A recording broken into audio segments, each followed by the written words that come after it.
whoever built that house, there is a house, an exact copy. Now, I'm almost certain that there's 2 exact copies of that house, because I measured it with my feet to make sure it was the same house, because I knew a man who knew the people that lived there, and they'd be considered reasonably well-off people. So when I tell you this, you can just imagine how poor the poor people must have been.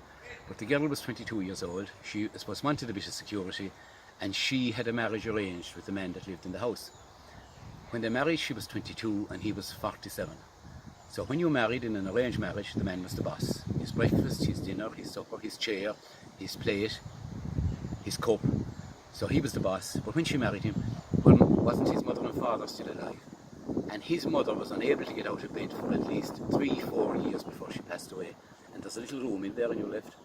That's where she was, positioned in the room so that the woman could give her intensive care, whether she was at the table, at the fire, out here in the air, she could look in the window, give her intensive care with no running water, no electricity and no toilet. And the old man was alive. The old man lived to be very old.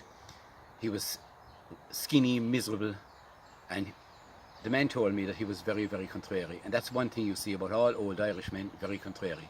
But she was so happy that she didn't have to dress him or pull him or drag him, because he said she had 12 children in 8 years. Now when I checked it out, that's possibly wrong. But she had 12 children, it might have been 10, 12 years. But she looked after his mother and father. She took care of his 12 children. She'd bake for them, she'd cook for them, she'd get them ready for school, she'd make clothes for them. So I can just imagine this beautiful woman at 22 who married this man of 47, and I can imagine when she was 47, she looked a lot older than the old guy she married, even then.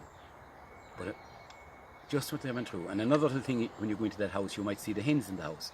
And any time you see the hens in the house, it's not because of the fox or the pine marten, it's because they couldn't afford to keep them outside. Because you pay tax for your house, you pay tax for your land, you pay tax for your animals, and you also pay tax for the outhouses. You see the hens in the house, they couldn't afford to keep them outside. And these were the reasonably well-off people. So just imagine what it must have been like for the poor people. Sure. That's that house. That's